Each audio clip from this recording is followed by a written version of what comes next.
जय श्री श्याम भक्तों। फाल्गुन मास का पावन महीना चल रहा है। इस पावन महीने में हम कुछ भी दान पुण्य कथा भजन कीर्तन नाम जप वगैरह कर लेते हैं तो हमारे जीवन में करोड़ों करोड़ों गुना शुभता फल की प्राप्ति होती है, पापों की निवृत्ति होती है। इस महीने में मन विचलित रहता है, होलाष्टक लगते हैं। तो जब मन विचलित होता है या होलाष्टक होते हैं तब हमें ज्यादा से ज्यादा नाम जप करना चाहिए, भगवान का स्मरण पूजन करना चाहिए, दान वगैरह करना चाहिए। बोले विष्णु भगवान की जय। श्रीमन नारायण नारायण नारायण, श्रीमन नारायण नारायण नारायण, बद्री नारायण नारायण नारायण, श्रीमन नारायण नारायण नारायण। बोले विष्णु भगवान की जय। श्रीमद् भागवत पुराण की जय। आज हम श्रीमद् भागवत गीता जी के 11वें अध्याय का महात्म का स्मरण करेंगे। श्री महादेव जी कहते हैं, हे प्रिय, गीता के वर्णन से संबंध रखने वाली कथा एवं विश्व रूप अध्याय के पावन महात्म को तुम श्रवण करो। विशाल नेत्रों वाली पार्वती, इस अध्याय के महात्म का पूरा वर्णन नहीं किया जा सकता है। इसके संबंध में सहस्त्रों कथाएं हैं, उनमें से एक यह कही जाती है। परिणीता नदी के तट पर मेघंकर नाम के विख्यात एक बहुत बड़ा नगर है। उसके प्राकार, चार दीवारी और गोपुर द्वार बहुत ऊंचे हैं। वहां बड़ी बड़ी विश्रामशालाएं हैं जिनमें सोने के खंभे शोभा दे रहे हैं। उस नगर में श्रीमान सुखी शांत सदाचारी तथा जितेंद्रिय मनुष्य का निवास है। वहां हाथ में सारंग नामक धनुष धारण करने वाले जगदीश्वर भगवान विष्णु विराजमान हैं। वे परब्रह्म के साकार स्वरूप है, संसार के नेत्रों को जीवन प्रदान करने वाले हैं। उनका गौरवपूर्ण श्री विग्रह भगवती लक्ष्मी के नेत्र कमलों द्वारा पूजित होते हैं। भगवान की वह झांकी वामन अवतार की है। मेघ के समान उनका श्याम वर्ण तथा कोमल आकृति है। वक्षस्थल पर श्री वत्स का चिन्ह शोभा पाता है। वे कमल और वनमाला से विभूषित है, अनेक प्रकार के आभूषणों से सुशोभित हो। भगवान वामन रत्न युक्त समुद्र के सदृश जान पड़ते हैं। पीतांबर से उनके श्याम विग्रह की कांति ऐसी प्रतीत होती है मानो चमकती हुई बिजली से घिरा हुआ स्निग्ध मेघ शोभा पा रहा हो। उन भगवान वामन का दर्शन करके जीव जन्म एवं संसार के बंधन से मुक्त हो जाता है। उस नगर में मेखला नामक महान तीर्थ है, जिसमें स्नान करके मनुष्य शाश्वत बैकुंठ धाम को प्राप्त होता है।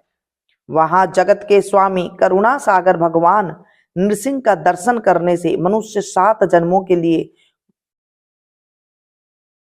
किए हुए घोर पाप से छुटकारा पा जाता है। जो मनुष्य मेखला में गणेश जी का दर्शन करता है वह सदा दुस्तर विघ्नों के भी पार हो जाता है।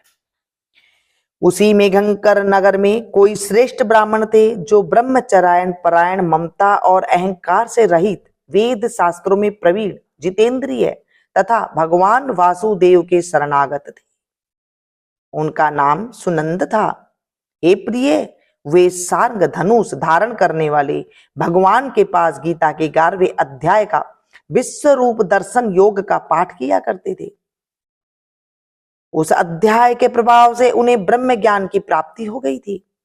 परमानंद संदोह से पूर्ण उत्तम ज्ञानमयी समाधि के द्वारा इंद्रियों के अंतर्मुख हो जाने के कारण वे निश्चल स्थिति को प्राप्त हो गए थे और सदा जीवन मुक्त योगी स्थिति में रहते थे। एक समय जब बृहस्पति सिंह राशि पर स्थिति थे, महायोगी सुनंद ने गोदावरी तीर्थ का यात्रा आरंभ की। वे क्रमशः वीरजतीर्थ, तारा तीर्थ, कपिला संगम, अष्ट तीर्थ, कपिला द्वार, नृसिंह हवन, अंबिकापुरी तथा करस्तानपुर आदि क्षेत्रों में स्नान और दर्शन करते हुए विवाह मंडक नामक नगर में आए। वहां उन्होंने प्रत्येक घर में जाकर अपने ठहरने के लिए स्थान मांगा, परंतु कहीं भी उन्हें स्थान नहीं मिला। अंत में गांव की मुखिया ने उन्हें एक बहुत बड़ी धर्मशाला दिखा दी। ब्राह्मण ने साथियों सहित उनके भीतर जाकर रात में निवास किया। सवेरा होने पर उन्होंने अपने को तो धर्मशाला के बाहर पाया, किंतु उनके और साथी नहीं दिखाई दिए। वे उन्हें खोजने के लिए चले। इतने में ही ग्रामपाल मुखिए से उनकी भेंट हो गई। ग्रामपाल ने कहा, मुनिश्रेष्ठ, तुम सब प्रकार से दीर्घायु जान पड़ते हो। सौभाग्यशाली तथा पुण्यवान पुरुषों में से तुम सभी से पवित्र हो। तुम्हारे भीतर कोई लोकात्तर प्रभाव विद्यमान है। तुम्हारे साथी कहाँ गए और कैसे इस भवन से बाहर हुए, इसका पता लगाओ। मैं तुम्हारे सामने इतना ही कहता हूं कि तुम्हारे जैसा तपस्वी मुझे दूसरा कोई नहीं दिखाई देता। विप्रवर, तुम्हें किस महामंत्र का ज्ञान है, किस विद्या का आश्रय लेते हो तथा किस देवता की दया से तुम्हें अलौकिक शक्ति आ गई है, भगवान कृपा करके आप कृपा करके इस गांव में रहो। मैं तुम्हारी सब सेवा शुश्रूषा करूंगा। यों कहकर ग्रामपाल ने मुनीश्वर सुनंद को अपने गांव में ठहरा लिया। वह दिन रात बड़ी भक्ति से उनकी सेवा टहल करने लगा। जब 7-8 दिन बीत गए, तब एक दिन प्रातःकाल आकर वह बहुत दुखी हो महात्मा के सामने रोने लगा और बोला, हाय, आज रात में राक्षस ने मुझे भाग्यहीन के बेटे को चबा लिया है। मेरा पुत्र बड़ा ही गुणवान और भक्तिमान था। ग्रामपाल के इस प्रकार कहने पर योगी सुनंद से पूछा, कहाँ है वह राक्षस और किस प्रकार उसने तुम्हारे पुत्र का भक्षण किया है। तब ग्रामपाल बोला, ब्राह्मण, इस नगर में एक बड़ा भयंकर नरभक्षी राक्षस रहता है। वह प्रतिदिन आकर इस नगर के मनुष्य को खा लिया करता है। सारे मनुष्यों को खा लिया करता था। तब एक दिन समस्त नगरवासियों ने मिलकर उससे प्रार्थना की, राक्षस, तुम हम सब लोगों की रक्षा करो। हम तुम्हारे लिए भोजन की व्यवस्था किए देते हैं। यहाँ बाहर के जो पाथिक रात्रि में आकर नींद लेने लगे, उनको तुम खा जाना। इस प्रकार नागरिक मनुष्य ने गांव के मुखिया द्वारा इस धर्मशाला में भेजे हुए पथिक को ही राक्षस का आहार निश्चित किया। अपने प्राणों की रक्षा के लिए ही उन्हें ऐसा करना पड़ा। तुम भी अन्य राहगीरों के साथ इस घर में आकर सोए हुए थे, किंतु राक्षस ने उन सबों को तो खा लिया, केवल तुम्हें ही छोड़ दिया। द्विजोत्तम, तुम में ऐसा क्या प्रभाव है, इस बात को तुम ही सब जानते हो। इस समय मेरे पुत्र का एक मित्र आया था,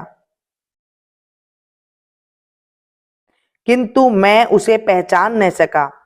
वह मेरे पुत्र को बहुत ही प्रिय था, किंतु अन्य राहगीरों के साथ उसे भी मैंने उसी धर्मशाला में भेज दिया।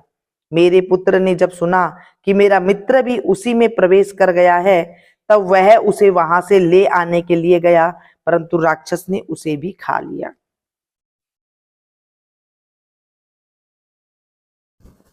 आज सवेरे मैंने बहुत दुखी होकर उस पिशाच से पूछा, ओ दुष्टात्मा, तूने रात में मेरे पुत्र को भी खा लिया। तुम्हारे पेट में पड़ा हुआ मेरा पुत्र जिससे जीवित हो सके, ऐसा कोई उपाय यदि हो तो बता। तब राक्षस ने कहा, ग्रामपाल, धर्मशाला के भीतर घुसे हुए तुम्हारे पुत्र के न जानने के कारण मैंने भक्षण कर लिया। अन्य पथिकों के साथ तुम्हारा पुत्र भी अनजाने में ही मेरा ग्रास बन गया। वह मेरे उदर में जिस प्रकार जीवित और सुरक्षित रह सकता है, वह उपाय स्वयं विधाता ने ही कर दिया है। जो ब्राह्मण सदा गीता के 11वें अध्याय का पाठ करता हो, उसके प्रभाव से मेरी मुक्ति होगी और मेरे वो को पुण्य जीवन प्राप्त होगा। यहाँ कोई ब्राह्मण रहते हैं जिनको मैंने एक दिन धर्मशाला के बाहर कर दिया था। वे निरंतर गीता के 11वें अध्याय का जप किया करते हैं। इस अध्याय के मात्र से 7 बार अभिमंत्रित करके यदि वे मेरे ऊपर जल का छींटा दे देते हैं तो निसंदेह मेरा साप से उद्धार हो जाएगा। इस प्रकार उस राक्षस का संदेश पाकर मैं तुम्हारे निकट आया हूं।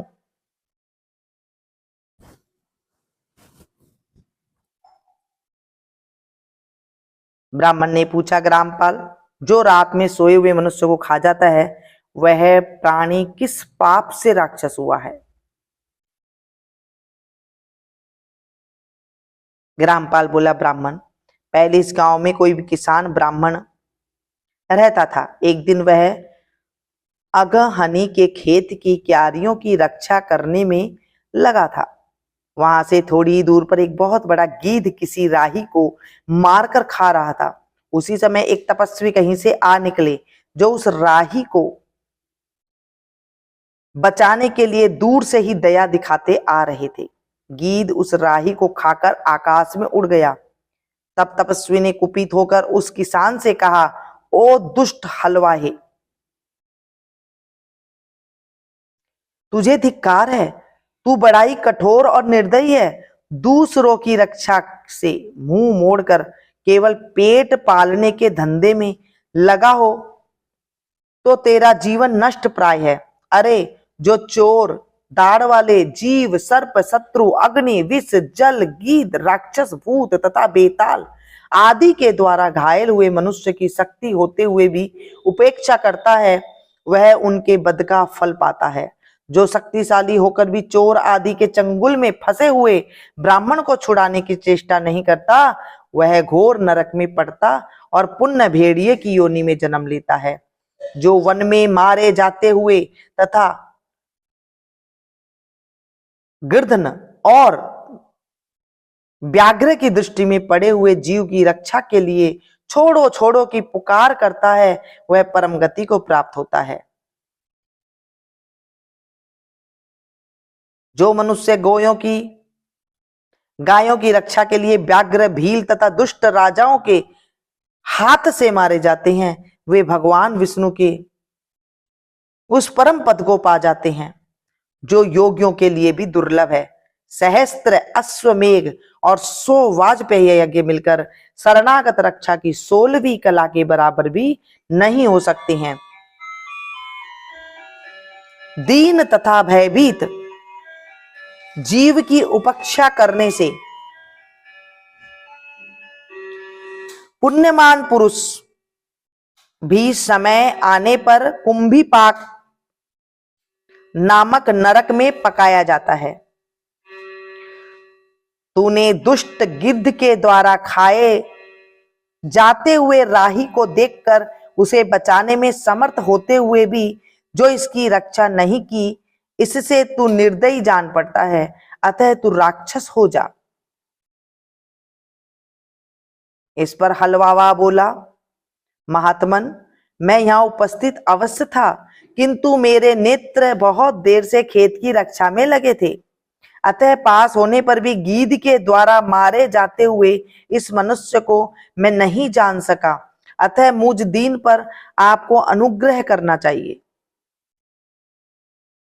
तब तपस्वी ब्राह्मण ने कहा, जो प्रतिदिन गीता के 11वें अध्याय का जप करता है, उस मनुष्य के द्वारा अभिमंत्रित जल जब तुम्हारे मस्तक पर पड़ेगा, उस समय तुम्हें साप से छुटकारा मिल जाएगा। यह कहकर तपस्वी ब्राह्मण चले गए और वह हलवाहा राक्षस हो गया। अतः द्विजश्रेष्ठ, तुम चलो और 11वें अध्याय के तीर्थ के जल को अभिमंत्रित करो, फिर अपने ही हाथों से उस राक्षस के मस्तक पर उसे छिड़क दो। ग्रामपाल की यह सारी प्रार्थना सुनकर ब्राह्मण का हृदय करुणा से भर आया। वे बहुत अच्छा कहकर उसके साथ राक्षस के निकट गए। वे ब्राह्मण योगी थे। उन्होंने विश्व दर्शन नामक 11वें अध्याय के जल अभिमंत्रित करके उस राक्षस के मस्तक पर डाला। गीता के 11वें अध्याय के प्रभाव से वह साप से मुक्त हो गया। उसने राक्षस देह का परित्याग करके चतुर्भुज रूप धारण कर लिया तथा उसने जिन सहस्त्रोपाथिकों का भक्षण किया था वे सभी शंख चक्र एवं गदा धारण किए हुए चतुर्भुज हो गए। तत्पश्चात वे सभी विमान पर आरूढ़ हुए। इतने में ही ग्रामपाल ने राक्षस से कहा, निशाचर, मेरा पुत्र कौन है, उसे दिखाओ। उसने यों कहकर दिव्य बुद्धि वाले राक्षस से कहा, ये जो तमाल के समान श्याम चार भुजाधारी माणिक्यमय मुकुट से सुशोभित तथा दिव्य मणियों के बने हुए कुंडल से अलंकृत है, हार पहनने के कारण जिनके कंधे मनोहर प्रतीत होते हैं, जो सोने के भुजबंदों से विभूषित कमल के समान नेत्र वाले, स्निग्ध रूप तथा हाथ में कमल लिए हुए हैं और दिव्य विमान पर बैठकर देवत्व को प्राप्त हो चुके हैं, इन्हीं को अपना पुत्र समझो। यह सुनकर ग्रामपाल ने उसी रूप में अपने पुत्र को देखा और उसे अपने घर ले जाना चाहा। यह देखकर उसका पुत्र हंस पड़ा और इस प्रकार कहने लगा। पुत्र बोला, ग्रामपाल, कई बार तुम भी मेरे पुत्र हो चुके हो। पहले मैं तुम्हारा पुत्र था, किंतु अब देवता हो गया हूं। इन ब्राह्मण देवताओं के प्रसाद से बैकुंठ धाम को जाऊंगा। देखो, यह निशाचर भी चतुर्भुज रूप धारण हो चुका है, चतुर्भुज रूप को प्राप्त कर हो गया है। 11वें अध्याय के महात्म से यह सब लोगों के साथ विष्णु धाम को जा रहा है। अतः तुम भी इन ब्राह्मण देवता से गीता के 11वें अध्याय का अध्ययन करो और निरंतर उसका जप करते रहो। इसमें संदेह नहीं है कि तुम्हारी भी ऐसी ही उत्तम गति होगी। हे तात, मनुष्य के लिए साधु पुरुष का संग सर्वथा दुर्लभ है, वह भी इस समय तुम्हें प्राप्त है। अतः अपना अभिष्ट सिद्ध करो। धन, भोग, दान, यज्ञ, तपस्या और पूर्व कर्मों से क्या लेना है। विश्वरूपाध्याय के पाठ से ही परम कल्याण की प्राप्ति हो जाती है। पूर्णानंद संदोह स्वरूप श्री कृष्ण नामक ब्रह्म के मुख से कुरुक्षेत्र में अपने मित्र अर्जुन के प्रति जो अमृतमय उपदेश निकला था, वही श्री विष्णु का परम तत्व का रूप है। तुम उसी का चिंतन करो। वह मोक्ष के लिए प्रसिद्ध रसायन है। संसार भय से डरे हुए मनुष्य की आदि व्याधि का विनाशक तथा अनेक जन्म के दुखों का नाश करने वाला है। मैं उसके सिवा दूसरी किसी साधना को ऐसा नहीं देखता। अतः उसी का अभ्यास करो। श्री महादेव जी कहते हैं, यों कहकर वह सबके साथ श्री विष्णु के परम धाम को चला गया। तब ग्रामपाल ने ब्राह्मण के मुख से उस अध्याय को पढ़ा। फिर वे दोनों ही उसके महात्म से विष्णु धाम को चले गए। हे पार्वती, इस प्रकार तुम्हें 11वें अध्याय की महात्म कथा सुनाई है। इसके श्रवण मात्र से महान पातकों का नाश हो जाता है, उनके जीवन से कष्टों की निवृत्ति होती है। बोले विष्णु भगवान की जय। हे मेरे प्रभु, हे मेरे नारायण, आज हमने श्रीमद् भागवत गीता जी के महात्म का स्मरण किया है। इस कथा में कोई भी गलती हो गई हो तो उसे माफ करना, अधूरी है तो उसे पूरी करना, पूरी है तो इसे स्वीकार करना। हे मेरे प्रभु, इस कथा को जो सुने सुनाए हुंकारा भरे, उनके जीवन से भी पापों की निवृत्ति करना। बोले विष्णु भगवान की जय। श्रीमद् भागवत पुराण की जय। मेरा आपकी कृपा से सब काम हो रहा है। मेरा आपकी कृपा से सब काम हो रहा है। करते